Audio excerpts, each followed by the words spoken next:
हार की पुकार है, यही जीत भी दिलाएगा, मेहनत की आवाज है, आसमां भी सर झुकाएगा, कर लो कुछ पल मेहनत और तुम्हारा अपना टाइम आएगा। Hello and welcome to GIC. इस वीडियो में पेश है आपके सामने क्लास 8 का एक बहुत ही खूबसूरत टॉपिक जिसका नाम है chemical effect of electric current, यानी कि विद्युत धारा का रासायनिक प्रभाव। विद्युत धारा का रासायनिक प्रभाव। तो इस चैप्टर में जानने से पहले, क्योंकि ये चैप्टर इलेक्ट्रिसिटी से रिलेटेड है, विद्युत धारा से, बिजली से रिलेटेड है, तो हम लोगों को पहले इस टॉपिक को समझने से पहले भी बहुत सारी बातें हैं जो हम लोग को जानना जरूरी है। तो पहले के नॉलेज को आपको इस टॉपिक से रिलेट करते हैं। आप लोगों ने पढ़ा होगा क्लास 7 में इलेक्ट्रिसिटी के बारे में, और वहां पर आप लोगों ने इलेक्ट्रिसिटी के अलग अलग इफेक्ट्स के बारे में पढ़ा होगा, अलग अलग प्रभाव के बारे में पढ़ा होगा, जैसे कि heating effect of electric current, जैसे कि magnetic effect of electric current, electromagnet, ये सब के बारे में पढ़ा होगा। और नहीं पढ़ा है तो कोई बात नहीं भाई, हम है ना, हम बताऊंगा। चलो आगे। तो सबसे पहले तो यही कि इलेक्ट्रिसिटी हम लोग कहते किसको है। सोचो फटाफट, थोड़ा इस हम लोग क्या पढ़ेंगे, है ना, कैसे पढ़ेंगे, इसके बारे में थोड़ा सा प्लान है कि क्या हम लोग क्लास 8 के जो एनसीईआरटी है ना, जो चैप्टर नंबर कितने हैं, 14 में है chemical effect of electric current, और फिर जेसीईआरटी के चैप्टर नंबर 4 में है विद्युत धारा का रासायनिक प्रभाव, जो बिल्कुल सेम चैप्टर है ना। तो दोनों को एक ही साथ, हिंदी वाले बच्चे के लिए भी और इंग्लिश वाले बच्चे के लिए भी साथ ही साथ। कंफ्यूजन यहाँ नहीं है दोस्त, कंफ्यूजन नहीं है, ये जो है ना मास्टरी है ना। क्योंकि ऐसा कंप्लेन होता है, यदि हम इंग्लिश में समझा रहे होते हैं बच्चों को, तो उन लोग बोलता है सर हमको अच्छे से इंग्लिश में समझ नहीं आ रहा है। पूरा हिंदी में यदि समझा दो तो बोलता है बच्चा में सर ये भी नहीं समझ में आ रहा है। तो मैंने दोनों को मिक्स कर दिया कि हिंदी भी और इंग्लिश भी।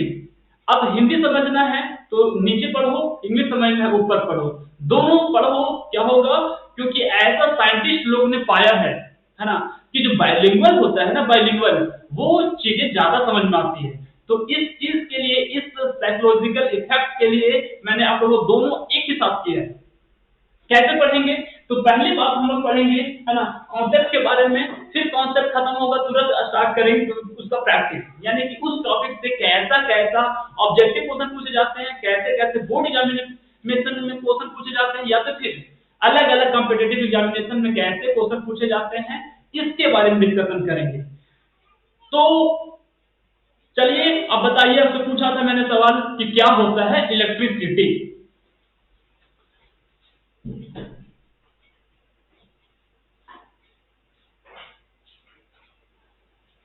तो जैसे कि आप देख रहे हैं कि इलेक्ट्रिसिटी के बारे में एक छोटा सा प्रेजेंटेशन आपके लिए मैंने तैयार किया है। अब देखिए है ना, इसे समझे।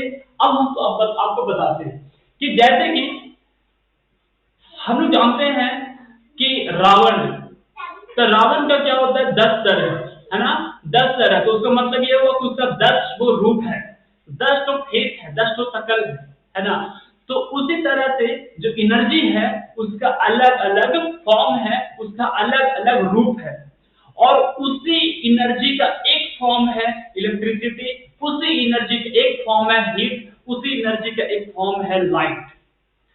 तो सबसे सिंपल बात यही कि इलेक्ट्रिसिटी होता क्या है। तो इलेक्ट्रिसिटी क्या होता है, electricity is a form of energy. क्या होता है विद्युत धारा, बिजली क्या होता है, तो बिजली क्या होता है, एक एनर्जी का, ये ऊर्जा का एक रूप है भाई। इलेक्ट्रिसिटी एनर्जी का मतलब ऊर्जा, तो ऊर्जा का ये क्या है, रूप है ना। तो इलेक्ट्रिक करंट अगला टॉपिक पढ़ने से पहले आप लोगों को जानना जरूरी है कि किसको बोलते हैं चार्ज, किसको बोलते हैं चार्ज। आप लोगों ने जानते होंगे, आप लोगों ने सुना होगा कि दो तरह के चार्ज होता है, positive charge, negative charge. Positive charge, negative charge. लेकिन भाई साहब आपसे कोई पूछ दिया कि बताओ कि चार्ज क्या होता है, what is the definition of charge, what will you से। अब 1600 समझ लीजिए क्या होता है चार्ज। हम लोग जानते हैं कि दुनिया में जितना भी चीजें हैं वो किससे मिलकर बनी हुई होती है? वो मिलकर बनी हुई होती है एटम से, वो मिलकर बनी हुई होती है परमाणु से। और यदि दूसरे शब्द में बोले तो बोले कि हर वो चीज, कोई भी चीज है, उसको टुकड़ा करते जाओ, टुकड़ा करते जाओ, सबसे अंतिम टुकड़ा जिसको और टुकड़ा नहीं कर सकते हैं, उसको बोलते हैं हम लोग एटम। ये हो गया बात है। लेकिन एक और भी साइंटिस्ट था, है ना, थोड़ा सा मेंटल था, क्योंकि होता है ना कि दुनिया में कुछ अलग करने वाले, है ना, जो कुछ ऐसा कर देते हैं सब लोग जो है ना तो एकदम आश्चर्यचकित हो जाते हैं। तो एक वैसा ही साइंटिस्ट था, है ना, वो एटम को भी, है ना, बोला कि एटम भी जो होता है ना तो बहुत माइन्यूट पार्टिकल से मिलकर बने हुए होते हैं, है ना। उस माइन्यूट पार्टिकल को नाम दिया उन्होंने क्या? Electron, proton, neutron. My dear students, मैंने आप लोगों को समझाने के लिए तो बोल दिया कि जो साइंटिस्ट था जो एटम को ब्रेक करके इलेक्ट्रॉन, प्रोटॉन और न्यूट्रॉन का नाम दिया, लेकिन ऐसा नहीं है। इलेक्ट्रॉन का भी अलग आदमी डिस्कवर किया है, प्रोटॉन को भी अलग साइंटिस्ट डिस्कवर किया है, और न्यूट्रॉन को भी अलग साइंटिस्ट डिस्कवर किया है। क्या होता है इलेक्ट्रॉन, प्रोटॉन, न्यूट्रॉन? तो जो अभी तो मैंने बताया ना कि एटम को, है ना, एटम जो होता है ना तो तीन तरह के सब एटॉमिक पार्टिकल हो सकते हैं, माइन्यूट पार्टिकल हो सकते हैं, है ना, छोटी छोटी पार्टिकल हो सकते हैं, उससे मिलकर बनी हुई होती है, जिसको बोलते हैं इलेक्ट्रॉन, प्रोटॉन और न्यूट्रॉन। इलेक्ट्रॉन क्या होता है? तो इलेक्ट्रॉन जो है ना, इलेक्ट्रॉन समझ लो कि, है ना, negative charge, related to negative charge, related to negative charge. और प्रोटॉन बोले ना, प्रोटॉन बोले तो रिलेटेड टू पॉजिटिव चार्ज। और एक होता है न्यूट्रल, तो न्यूट्रल जो होता है तो उसमें कोई भी चार्ज नहीं होता है। अब इलेक्ट्रॉन है, प्रोटॉन है, पॉजिटिव चार्ज, नेगेटिव चार्ज है, लेकिन ओवरऑल किसी एटम का बात करें, सोडियम एटम का बात करें, मैग्नीशियम एटम का बात करें, किसी भी एटम का बात करें, आयरन एटम का बात करें, वो न्यूट्रल होता है। अब समझ लीजिए कि क्या होता है चार्ज। सिंपल सी बात आप लोगों को बताया कि इलेक्ट्रॉन क्या होता है? Related to negative charge. यानी कि जहां कहीं भी एटम में, जब कभी भी एटम में कहीं ऐसा सिचुएशन क्रिएट हो गया है जहां पर एक्सेस ऑफ इलेक्ट्रॉन है, वहां पर क्या है? इलेक्ट्रॉन की संख्या ज्यादा हो गया, इलेक्ट्रॉन जो है ना क्या कर लिया, उसमें कहीं से आ गया है, ऐड हो गया है, तो वो कहलाता है नेगेटिव चार्ज। यदि कोई एटम ऐसा है जो इलेक्ट्रॉन को बाहर निकाल दिया है, वहां से निकाल दिया है बाहर, उसको जो है ना तो इलेक्ट्रॉन को लूज कर दिया है, तो वो होता है पॉजिटिव चार्ज। यानी कि चार्ज का सिंपल डेफिनेशन है ना, एक्सेस ऑफ इलेक्ट्रॉन और the deficiency of electron is called charge. क्या मतलब हुआ? एक्सेस ऑफ इलेक्ट्रॉन मतलब इलेक्ट्रॉन का ज्यादा होना, नेगेटिव चार्ज, है ना, और फिर इलेक्ट्रॉन का कमी होना, पॉजिटिव चार्ज। अब समझ लेते हैं, है ना, कि चार्ज जो है ना, जैसे कि लंबाई है, उसको हम लोग मीटर में नापते हैं, मीटर में नापते हैं, है ना, वजन को हम लोग केजी में नापते हैं। उसी तरह से जो चार्ज है ना, चार्ज को हम किस में नापते हैं? चार्ज को नापते हैं हम लोग कूलम में। चार्ज को हम किस में नापते हैं? कूलम में। अब ये कूलम क्या चीज है भाई, है ना, तो कूलम में जो साइंटिस्ट का नाम था भाई, चार्ज जो खोज किया था, है ना, उसके नाम पर भी कूलम नाम पड़ा है ना। तो आइए देखते हैं आपके सामने अगले टॉपिक, जिसका नाम है इलेक्ट्रिक करंट। इलेक्ट्रिक करंट को समझाने के लिए मैं आपको एक उससे पहले थोड़ी सी बातें बताता हूं। जैसे बोले कि कहीं पर भी हवा बहुत तेजी से चल रहा है, बहुत हवा तेजी से बह रहा है, मतलब वाइंड करंट, यानी कि flow of wind, flow of air, blowing of air, this is known as wind current. यदि कहीं पर जो है ना तो पानी बहुत तेजी से बह रहा है, फ्लो हो रहा है नदी में, तो बोलते हैं उसको वाटर करंट, यानी कि फ्लो ऑफ वाटर, पानी का प्रवाह को हम लोग क्या कहते हैं? वाटर करंट कहते हैं, है ना। या तो फिर बोल सकते हैं कि धारा, जल धारा कहते हैं, जल की धारा कहते हैं। उसी तरह से, है ना, इलेक्ट्रिक करंट क्या होता है? किसी भी मेटल से, किसी भी कंडक्टर से चार्ज का फ्लो होना क्या कहलाता है? इलेक्ट्रिक करंट कहलाता है। मतलब आपको बताते हैं कि इलेक्ट्रिक करंट मतलब it is the flow of electric charge per unit time, यानी कि एक यूनिट टाइम में किसी कंडक्टर से किसी मीटर से कितना चार्ज फ्लो हुआ है उसको बोला जाता है इलेक्ट्रिक करंट। समझ में आई बात है? तो ये था इलेक्ट्रिक करंट के बारे में। यदि हिंदी में बात करें तो इसको बोलते हैं विद्युत धारा। और फिर विद्युत धारा का मतलब इसको हिंदी में बोले तो क्या बोले कि प्रति समय, टाइम जो है ना, टाइम यानी कि प्रति इकाई समय में, एक इकाई समय में, एक मिनट में, एक इकाई का मतलब क्या होता है? एक मिनट हो सकता है, आधा मिनट हो सकता है, एक आवर, एक घंटा, कुछ भी हो सकता है एक यूनिट टाइम। तो एक यूनिट टाइम में, एक इकाई समय में, है ना, विद्युत आवेश कितना किसी चालक से प्रवाह होता है उसको हम लोग बोलते हैं क्या? विद्युत धारा। विद्युत धारा को, इलेक्ट्रिक करंट को यदि हम लोग मैथमेटिकल फॉर्म में लिखें तो हम लोग लिखते हैं ऐसे: electric current equal to electric charge by time, यानी कि एक यूनिट टाइम में कितना इलेक्ट्रिक करंट पास होता है उसको बोलते हैं हम लोग इलेक्ट्रिक करंट। अब जैसे कि बताया मैंने आप लोगों की लंबाई को मापने का एक पैमाना है ना, मेजरमेंट है, जिसको हम लोग बोलते हैं क्या? मीटर। वजन को नापने का जो माप है, वजन, उसको नापने का जो मेथड है, मेजरमेंट है, वो है क्या? केजी हो सकता है ना। उसी तरह से इलेक्ट्रिक करंट का जो मेजर करने का यूनिट है, मेजरमेंट का जो यूनिट है, उसको बोलते हैं हम लोग एम्पीयर, यानी कि SI unit of electric current.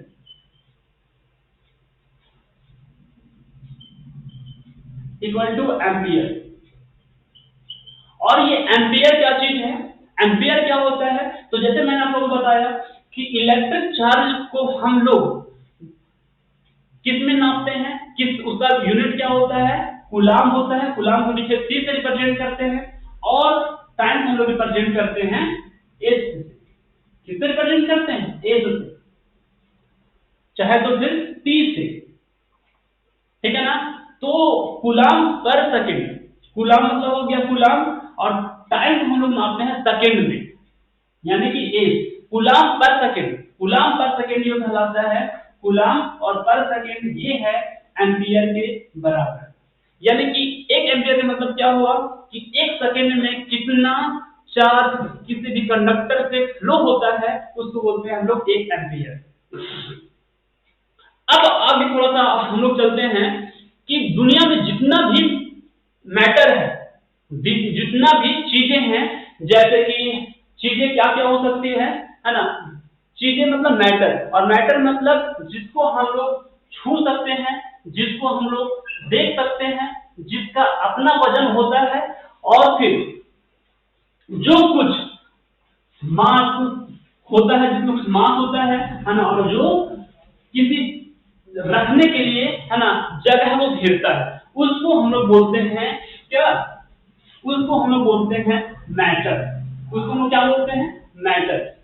यानी कि मैटर मतलब हर वो चीज हो सकता है जिसको हम लोग छू सकते हैं, देख सकते हैं, जिसका अपना मास हो, जिसका रखने के लिए किसी चीज का जगह को घेरता हो, उसको बोलते हैं मैटर। और मैटर जो है ना भाई, वो इस बेसिस पर कि वो इलेक्ट्रिक करंट कंडक्ट करता है कि नहीं करता है, इलेक्ट्रिसिटी उसमें से पास होता है कि नहीं होता है, इस बेसिस पर उसको दो भाग में बांटा गया है। क्या है ना?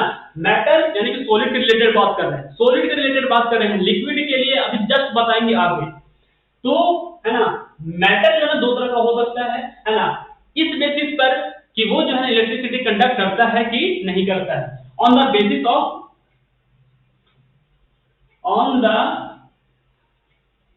बेसिस ऑफ है ना conduction of electricity, conduction of electricity मतलब इस बेसिस पर कि वो इलेक्ट्रिसिटी कंडक्ट करता है कि नहीं करता है ना। एक होता है कंडक्टर और एक होता है इंसुलेटर। कंडक्टर क्या होता है ना, तो वैसा मटेरियल है ना, वैसा पदार्थ जो अपने थ्रू इलेक्ट्रिक करंट को पास होने देता है उसको बोलते हैं कंडक्टर। और इंसुलेटर क्या होता है, उसका जस्ट अपोजिट। आप लिखना चाहें एक को लिखिए, दूसरा अपने आप लिखा जाएगा। कैसे, है ना, दो मटेरियल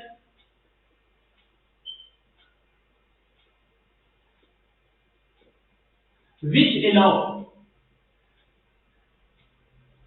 electric current या तो electricity to pass through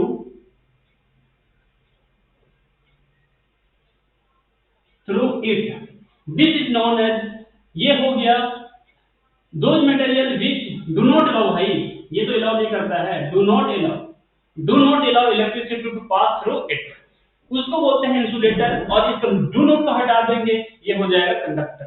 example के लिए, है ना, सॉलिड में यदि एग्जांपल बोले तो, है ना, तो बहुत सारी चीजें हैं, जैसे कि बोले प्योर वाटर है, सॉरी लिक्विड नहीं, अभी लिक्विड के बारे में आगे, सॉलिड के बारे में लोहा है ना, चांदी है, गोल्ड है, इस सब के थ्रू जो है ना इलेक्ट्रिसिटी आसानी से पास होता है, तो ये सब होगा कंडक्टर। इंसुलेटर क्या होता है, मिट्टी हो गया, इलेक्ट्रिसिटी पास नहीं होता है, चौक हो गया, इससे इलेक्ट्रिसिटी पास नहीं होता है ना। तो बहुत सारी चीजें हैं यहाँ पर आसपास में आप देख सकते हैं जिसके थ्रू है ना इलेक्ट्रिसिटी पास नहीं होता है। जैसे बोले कि आप लोग देखा होगा कि जो इलेक्ट्रिशियन है, इलेक्ट्रिशियन मतलब जो बिजली घर में काम करता है, बिजली खंभा पर चढ़ करके, है ना, उसको जो है ना ठीक करता है कि इलेक्ट्रिक करंट जहां पास नहीं हो रहा, कोई चीज खराब हो गया उसको रिपेयरिंग करता है। तो देखते हैं आप अपने ग्लव्स जो पहना हुआ रहता है वो रबर का पहना हुआ रहता है। रबर का ही पहना हुआ रहता है ना, क्योंकि रबर जो है तो इंसुलेटर है। रबर क्या है, कुचालक है, कुचालक है ना। तो क्या होगा, जब वो तार जोड़ेगा तो उसके हाथ में इलेक्ट्रिक करंट पास नहीं होगा, जब इलेक्ट्रिक करंट पास नहीं होगा तो उसको झटका नहीं लगेगा। तो ये था कॉन्सेप्ट। अब आपको समझ में आया होगा कि रबर का जो ग्लव्स क्यों पहनता है इलेक्ट्रिशियन लोग, जब वो काम कर रहा हो तब, जब इलेक्ट्रिकल एप्लायंसेस को हैंडल कर रहा हो तब, है ना। तो आगे था, अब कंडक्टर और इंसुलेटर तक ही बात सीमित नहीं है, कंडक्टर का भी जो है ना सो टाइप है, दो टाइप है, इस बेसिस पर कि वो जो है ना कौन ऐसा कंडक्टर है जो इलेक्ट्रिसिटी को अच्छे से कंडक्ट करवाता है, इलेक्ट्रिसिटी उसमें बहुत अच्छे से पास होता है ना, और कौन सा ऐसा कंडक्टर है जिसमें इलेक्ट्रिसिटी थोड़ा कम पास होता है, मतलब उसमें जो है ना रेजिस्टेंस ज्यादा होता है ना, वो उसमें प्रतिरोध ज्यादा होता है। ठीक है, तो एक होता है ना गुड कंडक्टर, सुचालक, एक होता है पुअर कंडक्टर यानी कि कुचालक। अब सॉरी पुअर कंडक्टर यानी कि हिमचालक, जल्दी बोल दिए भाई, पुअर कंडक्टर मतलब हिमचालक, हिमचालक मतलब वैसा सॉलिड, है ना, जिसमें इलेक्ट्रिसिटी अच्छे से पास नहीं होता है, उसको बोलते हैं हम लोग क्या, हिमचालक। ठीक है, तो जितना भी गुड कंडक्टर वाले चीज है ना, उसमें इलेक्ट्रिसिटी बहुत अच्छे से पास होता है, जैसे कि गोल्ड हो गया, सिल्वर हो गया, इसमें कॉपर हो गया, ठीक है ना, एल्युमिनियम हो गया, इसमें जो है ना सो इलेक्ट्रिसिटी बहुत अच्छे से कंडक्ट करता है, ये हो गया good conductor of electricity. Poor conductor electricity मतलब कुछ चीजें ऐसे हैं, है ना, जिसमें इलेक्ट्रिसिटी अच्छे से पास नहीं होता है। ठीक है, तो ये है हिमचालक। ठीक है ना, अब जो है ना सो अगली जो प्रेजेंटेशन है आपके लिए वो इस बात के लिए है कि क्या सभी लिक्विड, जो जितना भी लिक्विड है, जितना भी तरल पदार्थ है, जितना भी तरल पदार्थ है, जितना भी क्या है, जितना भी द्रव्य है, जितना भी तरल पदार्थ है, या तो फिर जितना भी लिक्विड है, क्या वो इलेक्ट्रिसिटी को उतना ही अच्छे से कंडक्ट करता है जितना सॉलिड? क्या उसी तरह से वो इलेक्ट्रिसिटी को कंडक्ट करता है जैसे कि सॉलिड? क्या जिस तरह से सॉलिड में इलेक्ट्रिसिटी पास होने से, बिजली पास होने से उसमें केमिकल इफेक्ट होता है या नहीं होता है, और लिक्विड में होता है कि नहीं होता है, ये सब तमाम सवालों का जवाब अभी ढूंढेंगे इस टॉपिक में। तो पहली बात तो ये है कि जितना भी लिक्विड है ना, जितना भी लिक्विड है, जितना भी द्रव्य है, उसको हम इस बेसिस पर कि वो इलेक्ट्रिसिटी को कंडक्ट करता है कि नहीं करता है ना, इस बेसिस पर दो पार्ट में डिवाइड किए हैं, दो पार्ट में कैटेगराइज किए हैं। तो पहला कैटेगरी है आपका, है ना, लिक्विड में कंडक्टिंग लिक्विड, या तो फिर इसको बोल सकते हैं इलेक्ट्रोलाइट। दूसरा है ना, non conducting liquid. Conducting liquid क्या होता है? तो वे द्रव्य, है ना, वे लिक्विड या फिर वे सॉल्यूशन या फिर वे विलयन जो अपने थ्रू इलेक्ट्रिसिटी को पास होने देता है ना, उसको बोलते हैं कंडक्टिंग लिक्विड। और फिर या तो जो बोल सकते हैं इलेक्ट्रोलाइट, है ना। और एक होता है non conducting liquid. Non conducting liquid मतलब, है ना, नॉन कंडक्टिंग लिक्विड वैसा लिक्विड होता है, वैसा, है ना, द्रव्य होता है, वैसा विलयन होता है, या वैसा सॉल्यूशन होता है जो अपने थ्रू इलेक्ट्रिसिटी को, है ना, विद्युत धारा को पास होने देता है ना, उसको बोलते हैं, सॉरी अपने थ्रू, है ना, वो इलेक्ट्रिसिटी को पास नहीं होने देता है, उसको बोलते हैं क्या? Non conducting liquid. फिर से सिंपल सी बात बोले कि वैसा विलयन यानी कि सॉल्यूशन, वैसा, है ना, वैसा द्रव्य लिक्विड जो अपने थ्रू इलेक्ट्रिसिटी को पास होने देता है, अपने थ्रू बिजली को पास होने देता है, उसको बोलते हैं कंडक्टिंग लिक्विड या तो फिर इलेक्ट्रोलाइट। ऐसा द्रव्य, ऐसा लिक्विड या फिर ऐसा सॉल्यूशन, विलयन जो अपने थ्रू इलेक्ट्रिसिटी को पास होने नहीं देता है, अपने थ्रू बिजली को पास होने नहीं देता है, विद्युत धारा को प्रवाह होने नहीं देता है, उसको हम लोग बोलते हैं नॉन कंडक्टिंग लिक्विड। अब तो समझ में आ रहा हो, जैसे बोले कि कोई भी कंडक्टिंग लिक्विड है। अब एक बात समझ लीजिए कि जितना भी कंडक्टिंग लिक्विड है ना, उसमें वो इलेक्ट्रिसिटी को कंडक्ट इसलिए करता है क्योंकि वो जो है ना, सो या तो एसिड का सॉल्यूशन है, या तो बेस का सॉल्यूशन है, या तो फिर सॉल्ट का सॉल्यूशन है। यदि ये तीनों में से किसी का सॉल्यूशन नहीं होगा तो इलेक्ट्रिसिटी उसमें पास नहीं हो सकता। क्योंकि, है ना, जब इलेक्ट्रिसिटी एसिड अम्ल होगा, बेस यानी कि क्षारक होगा, या तो नमक होगा, लवण होगा, तभी वो जो है ना उसमें बनेगा आयन। क्या बनेगा? आयन। और जिसके वजह से वो इलेक्ट्रिसिटी कंडक्ट करता है। अब जो है ना, तो नॉन कंडक्टिंग लिक्विड ऐसा होता है, क्या होता है, तो कुछ लिक्विड ऐसा होता है जो इलेक्ट्रिसिटी कंडक्ट नहीं करता है, जैसे कि, है ना, प्योर वाटर, वह इलेक्ट्रिसिटी पास नहीं होता उसमें, ठीक है ना। जैसे बोले बेंजीन। क्या होता है बेंजीन? आप हायर क्लास में बहुत अच्छे से पढ़ेंगे। एक समझ, अभी इतना समझ लीजिए कि एक तरह का जो है ना सॉल्यूशन है, एक तरह का जो है ना, तो समझ लीजिए कि लिक्विड है, ठीक है ना। एसीटोन हो गया, इथानॉल हो गया, मिथानॉल हो गया, है ना, मतलब अल्कोहल का जितना भी ग्रुप है ना, उसमें इलेक्ट्रिसिटी पास नहीं होता है, उसको बोलते हैं नॉन कंडक्टिंग लिक्विड। अब जैसे कि पढ़े सॉलिड में, है ना, कि सॉलिड जो है ना, एक होता है पुअर कंडक्टर ऑफ इलेक्ट्रिसिटी, है ना, एक होता है गुड कंडक्टर ऑफ इलेक्ट्रिसिटी। यहां पर भी वैसा ही है। इलेक्ट्रोलाइट दो तरह का है, एक तो स्ट्रॉन्ग इलेक्ट्रोलाइट और एक तो वीक इलेक्ट्रोलाइट। स्ट्रॉन्ग इलेक्ट्रोलाइट किसको बोलते हैं, है ना, तो क्या बोलते हैं? ऐसा इलेक्ट्रोलाइट, है ना, ऐसा लिक्विड, ऐसा कंडक्टिंग लिक्विड जो अपने थ्रू इलेक्ट्रिसिटी को बहुत अच्छे से पास होने देता है, यानी कि उसमें good amount of electric current पास होता है ना, उसको बोलते हैं क्या? Strong electrolyte. और वीक इलेक्ट्रोलाइट क्या होता है? ऐसा लिक्विड, है ना, ऐसा इलेक्ट्रोलाइट जो अपने थ्रू कम इलेक्ट्रिसिटी को पास होने देता है ना, उसको बोलते हैं, है ना, वीक इलेक्ट्रोलाइट। यदि इंग्लिश में बोले तो हम लोग कह सकते हैं कि इट इज दैट इलेक्ट्रोलाइट, है ना, विच allow to pass electricity in a good amount। ये वीक इलेक्ट्रोलाइट क्या होता है? ये क्या बोल सकते हैं? दोज लिक्विड या फिर those liquid, those conducting liquid या फिर those electrolyte which, those liquid या फिर दोज, है ना, electrolyte in which electric current pass in lesser extent. Lesser extent मतलब कम मात्रा में इलेक्ट्रिसिटी पास होता है। अब बोले कोई टीचर बताइए एग्जाम्पल, है ना, कैसा किसमें इलेक्ट्रिसिटी का अच्छे से कंडक्ट होगा, किसमें इलेक्ट्रिसिटी कम कंडक्ट होगा लिक्विड में। तो भाई साहब बता देते हैं, जितना भी स्ट्रॉन्ग एसिड है, जितना भी स्ट्रॉन्ग बेस है, उसमें इलेक्ट्रिसिटी बहुत अच्छे से पास होगा, चाहे जितना भी साल्ट है उसमें इलेक्ट्रिसिटी अच्छे से कंडक्ट होगा। जैसे कि हाइड्रोक्लोरिक एसिड है तो उसमें अच्छे से इलेक्ट्रिसिटी पास होगा, चाहे तो फिर हाइड्रोक्लोरिक एसिड से का जो सोल्यूशन है उसमें इलेक्ट्रिसिटी अच्छे से कंडक्ट करेगा। यहाँ तो बोले सल्फ्यूरिक एसिड, चाहे तो बोले नाइट्रिक एसिड, है ना, वो सब ऐसा इलेक्ट्रोलाइट है जिसमें इलेक्ट्रिसिटी बहुत अच्छे से पास होता है, जब उसका सोल्यूशन में इलेक्ट्रिसिटी बहुत अच्छे से पास होता है।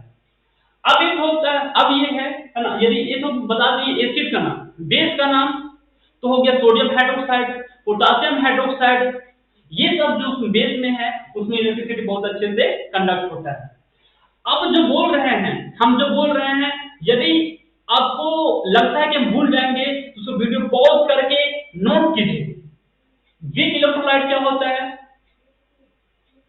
तो वो इलेक्ट्रोलाइट जैसे हो सकता है ना, कि बोले विनेगार का सोल्यूशन है, विनेगार जानते हैं, तो टॉमिन में खट्टा करने के लिए डाला जाता है भाई, एसिटिक एसिड, है ना, वो इलेक्ट्रिसिटी कम करता है। जैसे बोले ऑक्सैलिक एसिड, जो नमक जो है ना किसमें पाया जाता है, टमाटर में पाया जाता है, उसमें इलेक्ट्रिसिटी कम पास होता है।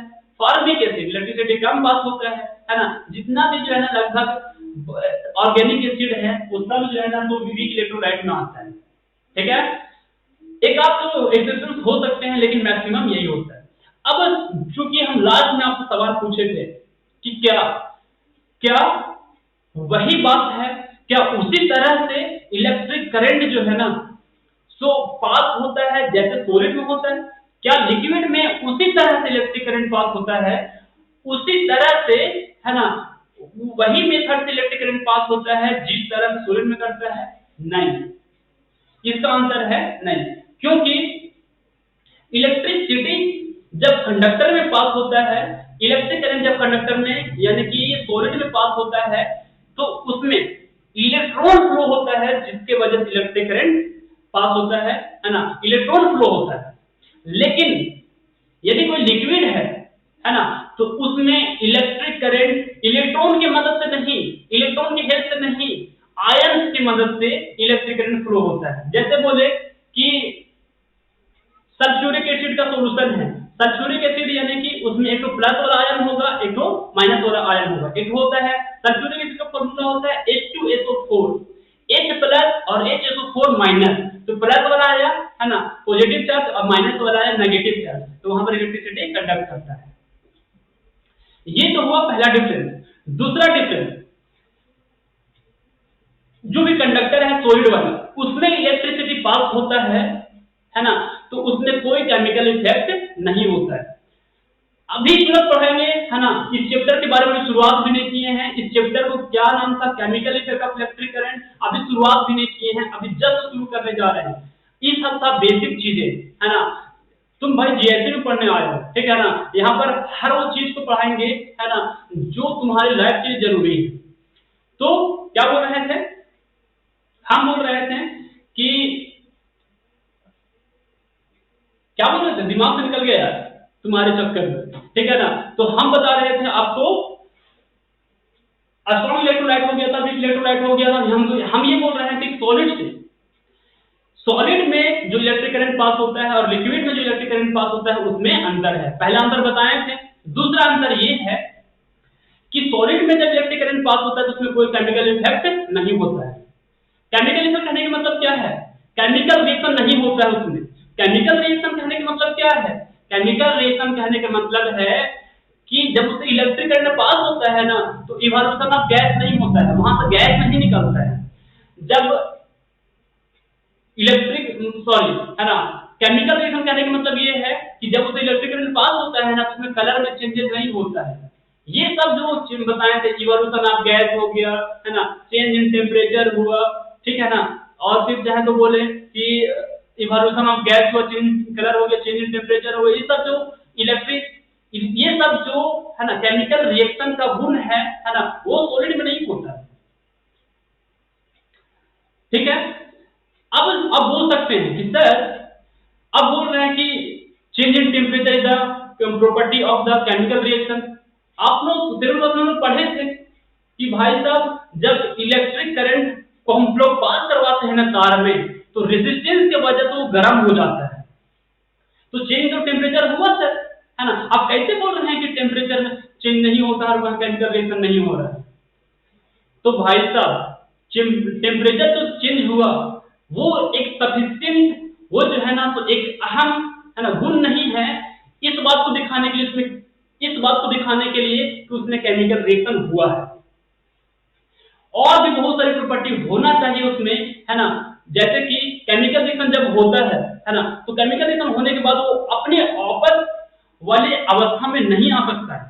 जैसे तार में इलेक्ट्रिक करंट को पास करवाएं, है ना, तो तार वैसा ही का वैसा ही है ना, जैसे पहले था, है ना, उसमें कोई चेंजेस नहीं हुआ है।